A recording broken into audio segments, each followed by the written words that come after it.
ఏపీలో పాస్టర్ అభినయ్ దర్శన్ ఏదైతే డ్రామా ఆడాడో తనపై దాడి జరిగింది. ఇదంతా డ్రామాగా పోలీసులు అయితే తేల్చారు. దీనిపై మాట్లాడడానికి మనతో పాటు ఉన్నారు బీజేపీ నాయకులు చీకోటి ప్రవీణ్. సార్ ఏంటి సార్ ఇది ఏపీలో కొత్తగా ఈ తనపైనే తాను దాడి చేయించుకున్న పాస్టర్ అభినయ్ దర్శన్ ఇవాళ క్రిస్టియన్స్ సిగ్గుతో తల దించుకునే పరిస్థితి దొంగ పాస్టర్లతో అయింది. ఇవాళ చూమంతరగాళ్ళు ఉంటారు, ఎవరు వాళ్ళు టచ్ అనగానే లేచి ఉరుకుతారు. గుడ్డోడు కళ్ళు తెరుస్తాడు, కింద పడిపోయి కాలు ఇరిగినోడు కాలు మంచిగా అవుతుంది, పక్షవాతం వచ్చినోడు మంచిగా అవుతుంది. గమ్మత్ ఏంటంటే గర్భము టచ్ తోటి గర్భం కూడా వస్తుంది అంటారు. ఆ గర్భం ఎట్లా వస్తుందో నాకు తెలియదు కానీ గర్భం ప్రెగ్నెన్సీ. సో గమ్మత్ ఈ కొడుకులు అంతా జోకర్లు అయినరు.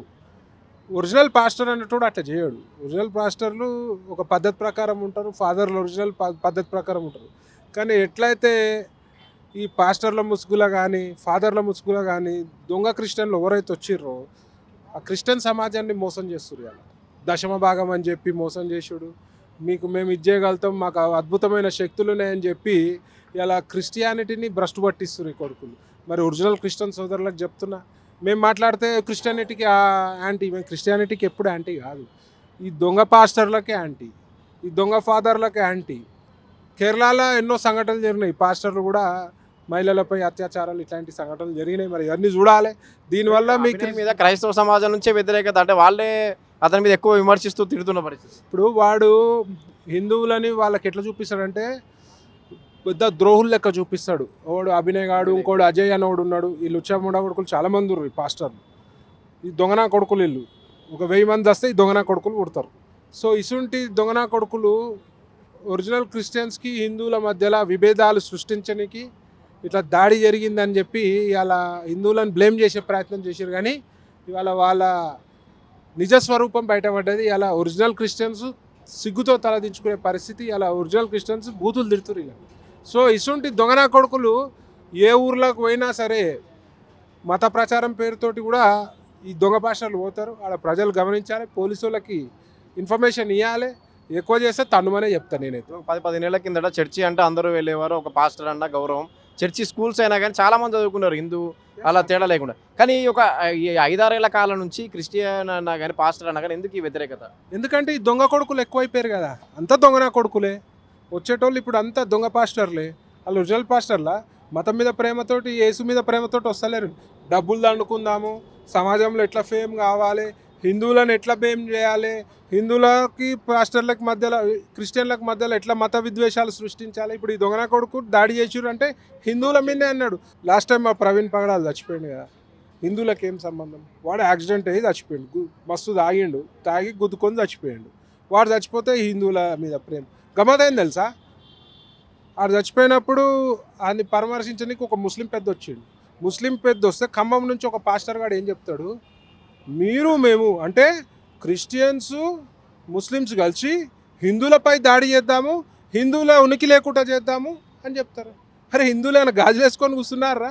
తోలు తీస్తారు, మా దగ్గరకు వచ్చి చూడండి, తోలు బట్టలు కూడా తీసి కొడతారు. ఓపికతోటి ఉన్నాము, ఎందుకంటే శాంతిగా ఉండాలని ఒక రీజన్ తోటి.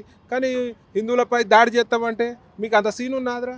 మీ బతికే దొంగల బతుకు, మీ బతికే అబద్ధాల బతుకు, మందిని మోసం చేసే బతుకు, నీ మతాన్ని మోసం చేస్తున్నావు, నీ యేసుని మోసం చేస్తున్నావు.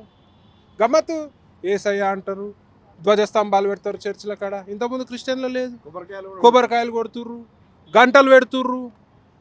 ఏసుమాలనంట, ఏసుమాల నుంచి వచ్చింది?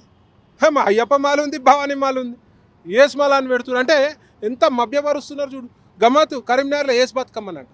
అమ్మ ఇదేం బతుకమ్మరా నాయన, ఏసయ్య చూస్తే మిమ్మల్ని మామూలు తిట్టుకోడు. అంటే ఈ కొడుకులు అంతా భ్రష్టు పట్టించనీకి, వాళ్ళ క్రిస్టియానిటీనే భ్రష్టు పెట్టడానికి పుట్టిన నా కొడుకులు. క్రిస్టియన్ సోదరులకు చెప్తున్నారు, ఒరిజినల్ క్రిస్టియన్ సోదరులకి చెప్తున్నారు. వాళ్ళు చాలా మంచిగా ఉంటారు, ఒరిజినల్ వాళ్ళు శాంతంగా మంచిగా ఉంటారు, పద్ధతి ప్రకారం ఉంటారు. వాళ్ళకి చెప్తున్నారు, ఇసుంటోళ్ళని వస్తే ఈపులు వలగొట్టి పంపేయండి, మీకు చేత కాకపోతే మాకు చెప్పి మేము చూసుకుంటాం. గత 2 రోజులుగా దేశవ్యాప్తంగా కాక్రోచ్ జనతా పార్టీ అనేది ఒకటి సోషల్ మీడియాలో ట్రెండింగ్ ఉంది. మిలియన్ల ఫాలోవర్లు రావడం కానీ ఇవాళ బ్లాక్ కూడా చేశారు, ఎక్స్ అకౌంటర్ కూడా. ఏంటి కాక్రోచ్ జనతా పార్టీ? అది ఏం మాట్లాడతాం, అది పెద్ద కథ ఉన్నది అది. ఇది మంచి అభినయది, బాగా చూపించండి దొంగ ప్రాస్టర్లది. ఎందుకంటే ఇలా సమాజానికి ఇసుటి చీడ పురుగులను ఎరువేతేయాలి. బేగాన్ స్ప్రేలకి ఇన్ మీద స్ప్రేలు కొట్టాలి దొంగ నా కొడుకుల మీద. ఇది వీళ్ళు ఇండియాకు పట్టిన పెస్టు చెదనా కొడుకులు, ఈ నా కొడుకులు ఇంకా చాలామంది ఉర్రు. ముఖ్యంగా మతం మార్చుకొని ఇవాళ రిజర్వేషన్లు విపరీతంగా పందికొక్కులు లెక్క ఒరిజినల్ మన ఎస్సీ సోదరులకు చెందాల్సినది సొమ్ముని ఈ కొడుకులు మతం మార్చుకొని పాస్టర్లు పేర్లు మార్చుకోకుండా దునియా పైసలు పందికొక్కులు లెక్క మెక్తురు. వాళ్ళని కూడా గమనించాలి. వాళ్ళు కూడా దొరికితే సంబంధిత ఎంఆర్ఓకి కంప్లైంట్ చేయాలి అని చెప్పి నేను చెప్తున్నాను. లేదా మీకు వచ్చే బెనిఫిట్స్ అంది ఇవాళ వాళ్ళకి మొత్తం కూడా కొట్టేసి పందికొక్కులు లెక్క బలుస్తారు అని చెప్తాను.